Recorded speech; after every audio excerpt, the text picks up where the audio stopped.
Welcome to today's political discourse with Amao Babajide Samuel.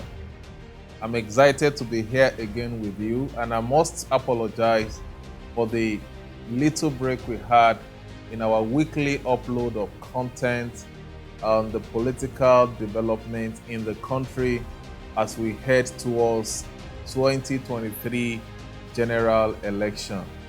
It's of course no news that a number of aspirants had spring forth from almost all the major political parties, and we are beginning to see political actors who are interested in becoming Nigerian president come 2023. Two political parties are of major interest to us, which is the All Progressive Congress, APC, that is the ruling party at the time of this upload, and the People's Democratic Party, that is the main opposition party. On today's political discourse, my focus will be to analyze and to predict who likely will be the flag bearer of the ruling party, All Progressive Congress, after the party primaries that is coming 30th of May and 1st of June 2022. As at the time of this discourse, we have about 8 to 10 presidential aspirants on the platform of the All Progressive Congress. Let me say to you that this is just a personal prediction based on my understanding of how Nigerian politics works and my study of the operation, the activities, and the moves of political actors since 2003 till date. Of course, we must understand that there is a particular way politicians think, and there are ways they make their moves. It has been said in politics that there is no permanent friend, neither is there a permanent enemy. The only constant factor in politics is a permanent interest. And what is this interest basically? Is the interest of clinching into power. And that is why we are going to see a number of alignment and realignment in a couple of weeks from now as we head towards the primaries of the ruling All Progressive Congress. Of course, the administration of President Muhammadu Buhari will come to an end midnight of 28th of May 2023. And then we're expected to have a new person occupying that position, either from the same ruling party or from the opposition party, depending on who wins the general election. There are two stages of election: the intra-party election and the inter-party election, which is going to come up in February 2023. Now, the intra-party election is always important because it helps to decide or determine who is going to bear the flag of the party in the general or inter-party election. According to the INEC timetable, all parties must submit their flag bearer on or before the 3rd of June 2022. That is why it's important for all parties to run their primaries and decide who is going to be their flag bearer for the general election. Now, there have been a number of political actors who have shown interest in becoming Nigerian president under the platform of the All Progressive Congress. Many of these political actors come from the southern region of Nigeria because technically the All Progressive Congress had zoned the presidency into the southern region. And that is why virtually all the aspirants at the time of this broadcast are majorly from the southern extraction of Nigeria. That makes it easy for the aspirant from the southern region because there wouldn't be a share of vote between north and the south in the party. So all northern participants or delegates that will be participating in the electoral convention coming up 30th of May and 1st of June will be voting for one person or the other from the southern region of the country. Among those who have shown interest include about 2 ministers in the current administration of General Muhammadu Buhari. We have the Minister of Transportation in person of Chief Rotimi Amechi from Rivers State and Dr. Chief Chris Ngige from Anambra State. Of course, Amechi is from southern region, but is from the Anomal tribe, which makes him a part Igbo. These are the Igbo-speaking people in the southern region. Of course, Chris Ngige is typically an Igbo man, and we would agree with me that in recent times there have been agitation from the eastern region that it is time for them to produce a president for Nigeria. There are also about 4 or 5 governors from southern region of Nigeria who are interested in becoming Nigerian president. One is from south region, in person of Chief Ben Ayade, who is running his second term in office as the governor of Cross River State in southern part of Nigeria.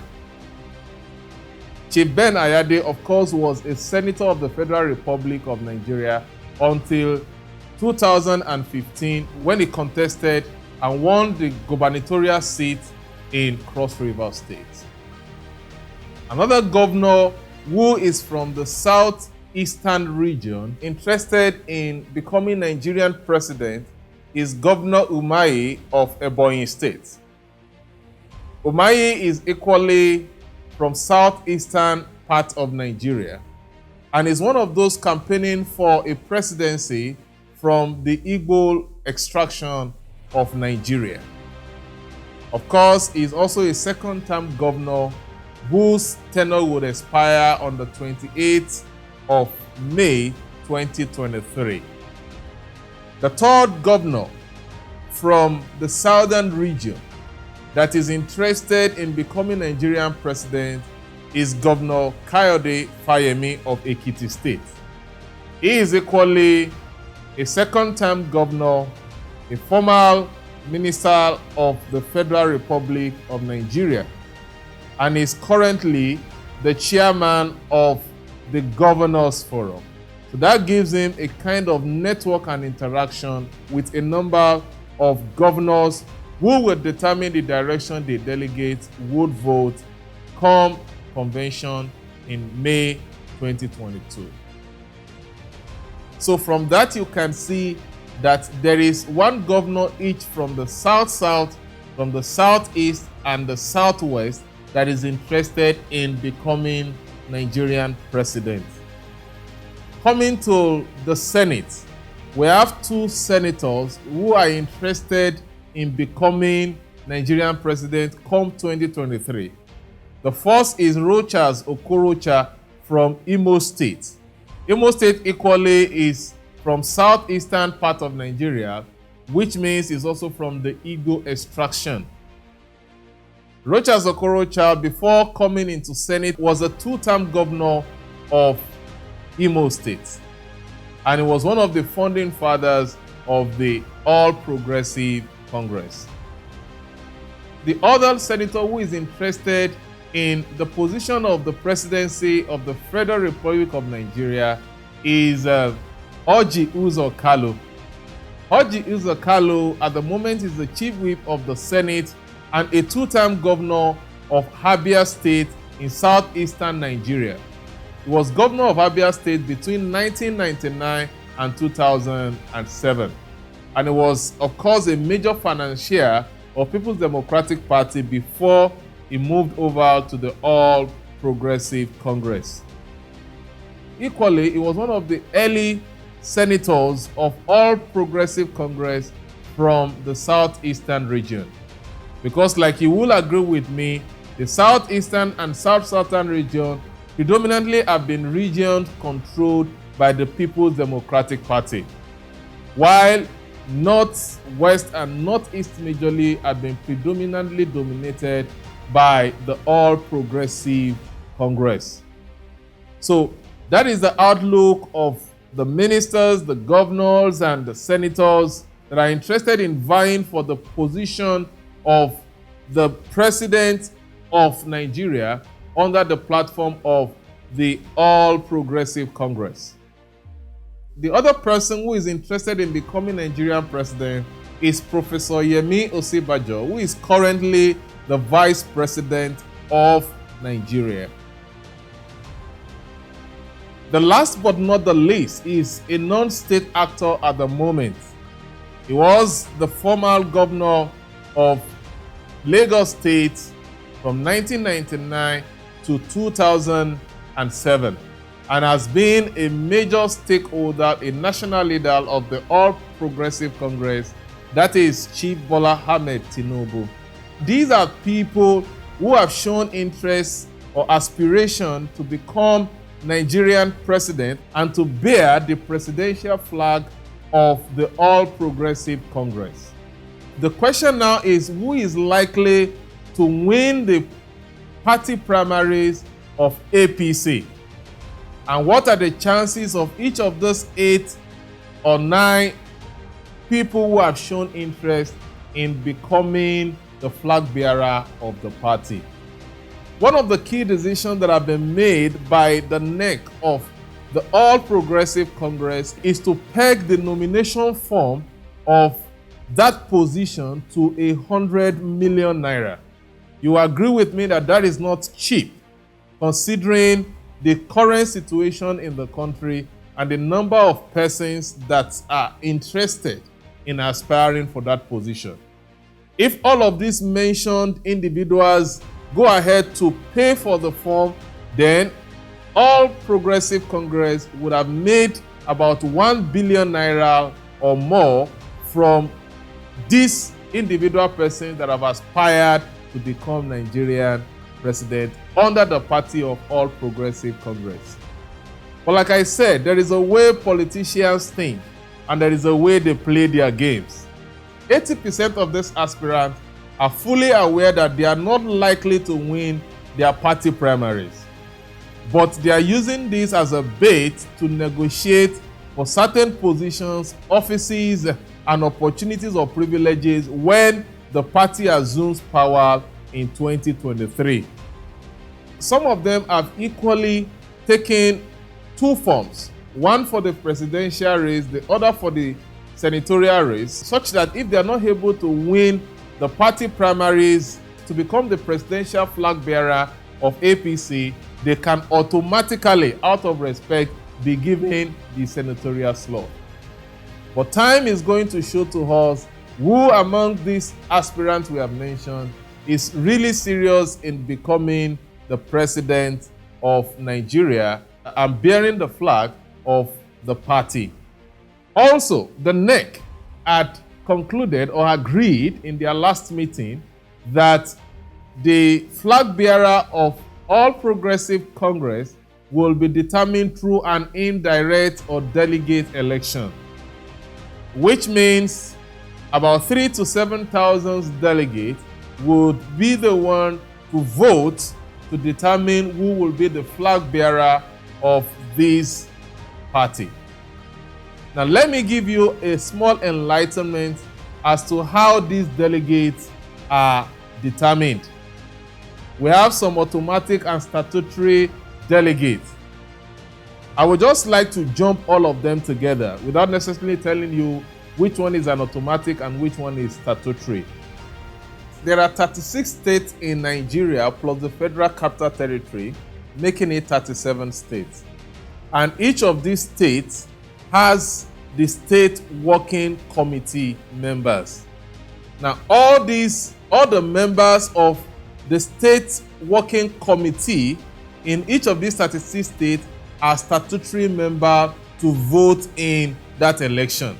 And that is why whoever is aspiring to be the presidential flag bearer of the state would have to move from one state to the other to cajole, to connect, and to appeal or persuade the interest of the state working committee to vote in their direction. That's exactly the reason why you have seen each of these presidential aspirants moving from one state to the other, doing consultation and trying to appeal or garner vote from each of these states. This singular fact is also the reason why governors are very powerful, because these governors are like semi-gods to members of the state working committee. They tell their members who to vote for when they go to Abuja for the general party primary election. Aside from the state working committee members, all the local governments in each of these states will have their party chairman and party secretary also travel to Abuja as statutory delegates. So we're talking about members of the state working committee and 2 persons from each local government. That is the chairman of the party and the secretary of the party in each of these local governments. These people are also likely to be sponsored by the governors. So that tells you the quantum of vote that each governor is going to contribute towards whoever wants to become the flag bearer of the party. On or before now, the governor and his deputy governor are also automatic members. And before now, we have the commissioners or the political appointees of the governor. But given the 2019 or 2020 electoral bill that have just been signed to an act by the governor, it's no longer possible for these persons to participate in the party primaries, either at the state level or at the national level. So, coming to the national stage, the president, the vice president, the members of the Senate from the party, the members of the House of Rep from the party are automatic delegates who have the power to vote. Then members of BOT of the party, members of the National Executive Committee are also automatic voting delegates in the party primaries. So this gives to you an idea as to how and who would have the power to vote in the party primaries. Then the other category are anyone who had occupied a national office, okay, be it as a senator, be it as a House of Rep member, be it as former vice president or former president, that is a member of that party. Once you've occupied a national office, prior to that time, whether you are still in office or you are former, you are also a statutory delegate member. So those are what constitutes the voting strength. And that tells you how each of these presidential aspirants would move or are moving towards winning vote from those who are likely going to participate in the coming election. So you see them go to meet former ministers, former National Assembly members. You see them going to meet the caucus in the Senate, the caucus in the House of Rep. You see them go from one state to the other. It's because these are the people that will determine who becomes the presidential flag bearer of the party.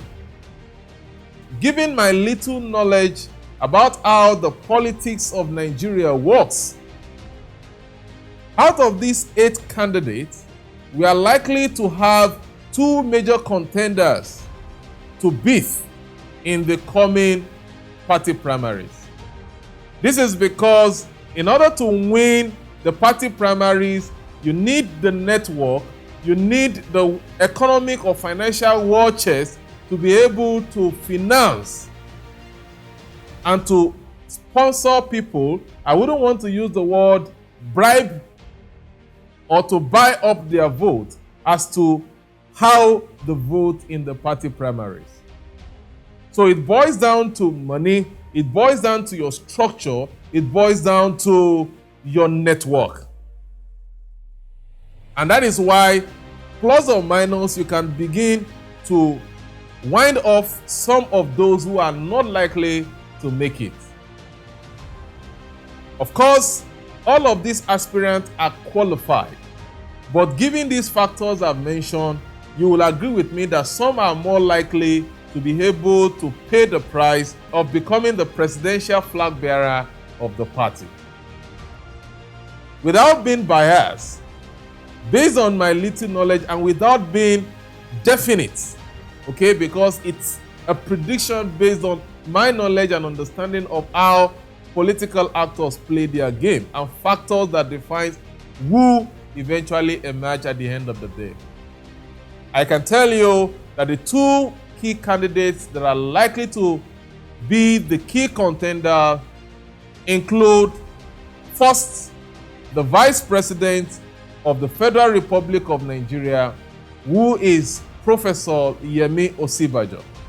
He's from Southwestern region of Nigeria. The second candidate to beat in the party primary is Chief Bola Ahmed Tinubu. He was a one-time governor of Lagos State from 1999 to 2007. He's one of the two major actors in the formation of All Progressive Congress. You would remember that at the time APC was formed, it was a major coalition between the CPC bloc led by General Muhammadu Buhari. At that time, CPC had just one governor, and the ACN bloc led by Chief Bola Ahmed Tinubu. At that time, ACN came with, I think, about 5 to 6 governors at that time. That was the strength with which the party came into the union. And of course, a part of Habga from Imo State was led by Chief Rochas Okorocha. And we have about 3 or 4 governors from the All Nigerian People's Party, majorly from the northeast and northwest part of Nigeria at that time. So Bola Ahmed Tinubu, up until now, was one of the national leaders of All Progressive Congress. And he has his network. As a matter of fact, he was the key sponsor of the last 3 chairmen of the All Progressive Congress, from Chief Bisi Akonde to Chief Oyegun and Adams Oshiomhole, of course, who are all formal party chairman of All Progressive Congress. Now, why is Bola Ahmed Tinubu a candidate to beat, who is likely to be the presidential flag bearer of APC? You look at it from the viewpoint of his political network, you will agree with me that is one of the only persons in the contest at this time that has the strongest political structure that crosses across all the 36 states of the Federal Republic of Nigeria. There is hardly a state in Nigeria today that you won't find his loyalist or his supporter, as the case might be. And this is a structure that he has been fueling for only God knows the number of years he has been doing that. Secondly, there are numbers of governors that, of course, are loyalists or supporters of his presidential bid. From the northeast, we can count on governors like the governor of Borno State. From the north central, you can count on the governor of Niger State. and the bulk of governors from the southwestern region are vehemently behind the aspiration of Chief Bola Ahmed Tinubu. One other factor that pays up for him is the fact that he has the economic war chest, and that gives him the strength to prevail over the vote that will be coming from the 13 or the 14 other states that are not controlled by the All Progressive Congress. Because with that, he can easily maneuver and buy up the interest of the vote of the delegates that are coming from these states that are not controlled by the APC. However, some of the obstacle is the fear that if he becomes the flag bearer of the party and eventually wins the election, he might be too much of a powerful president that will be difficult for the cabals, particularly from the northern extraction, to control. Just like it happened in 1993 with Chief MKO Abiola, who was a southerner from Ogun State. He clearly won the election and was almost declared. But because he was such a powerful person that would be too difficult to be controlled by some of the cabals, they agreed that the election should be cancelled and nullified. And that was why MKO Abiola could not emerge into that office as the elected president of the country. In the same way, the current governors, particularly from some parts in Northwest and Northeast, have the fear that if Chief Bola Ahmed Tinubu becomes the president of Nigeria tomorrow, it might be too powerful for them to influence. And it might only bring men that he trusts into his administration, which would not enable them to effectively negotiate to also have their interests protected in the administration that is going to be installed in 2023. There is also the fear that with the division we have along ethnic and regional line in Nigeria today, people are conscious of the religion of who becomes the president of Nigeria. There's a fear that there are moves to make Nigeria an Islamic state.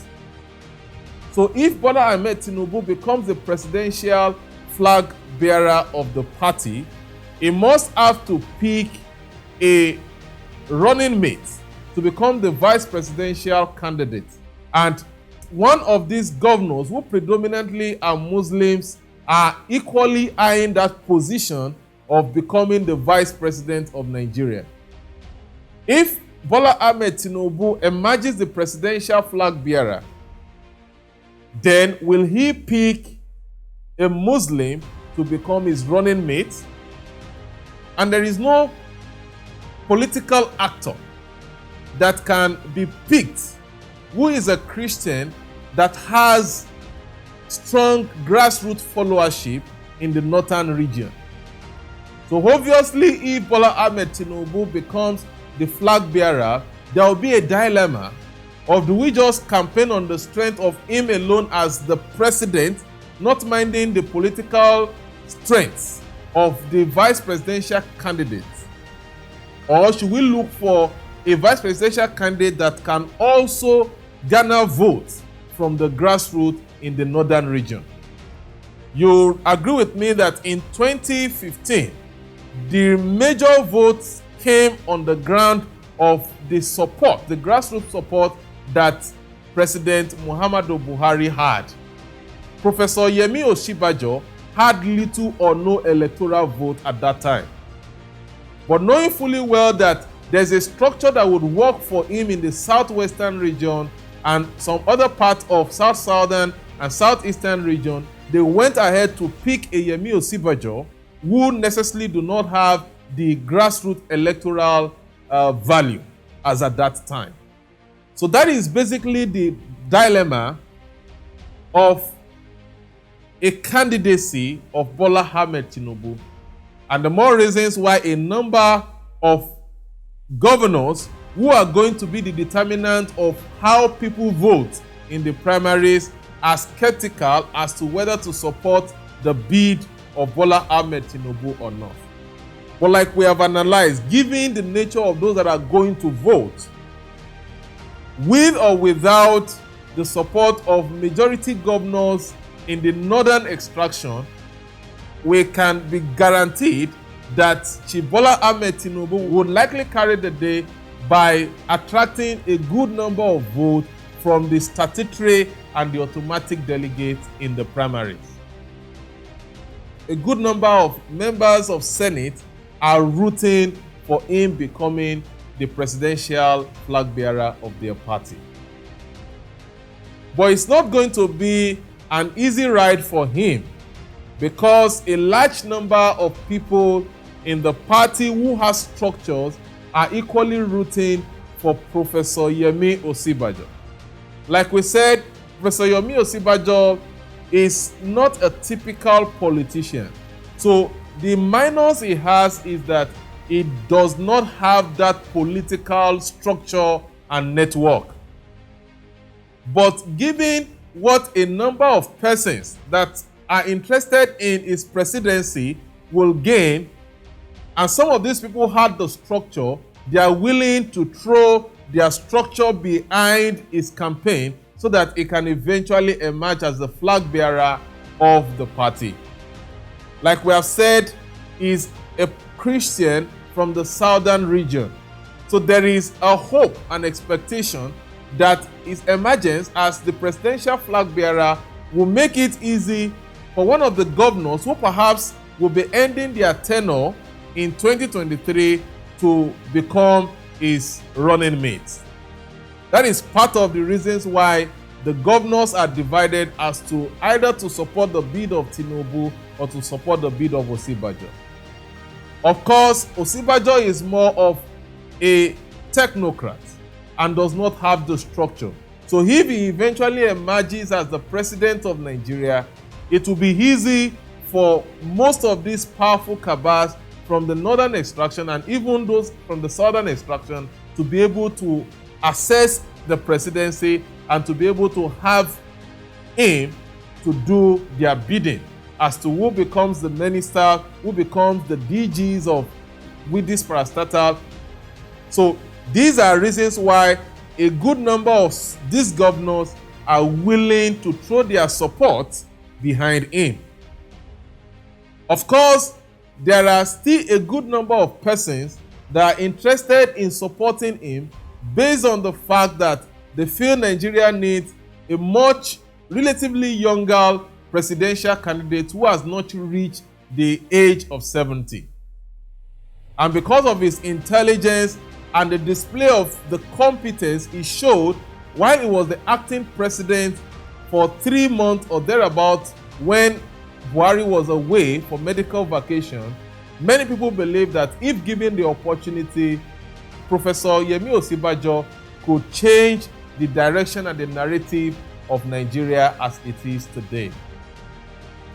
So my own prediction basically is that it will be a major contest between Chief Bola Ahmed Tinubu and Professor Yemi Osinbajo. How these two persons are able to play their games between now and 30th of May will determine who among the two of them will carry the day. Do not forget that for us as the populace, we can only vote for candidates presented to us by these political parties. And that is why we are hoping that these political parties will make the right decision of putting forward a competent personality that will bear the flag of their party. Thank you for being part of today's political discourse. We hope that in the next episode, we'll bring to you our permutation as who also will likely be the flag bearer of the People's Democratic Party. Until then, enjoy the rest of the day and let's pray for Nigeria that in 2023, we can have a leader or leadership that will lead us from the state we are to a state of growth and development. Thank you.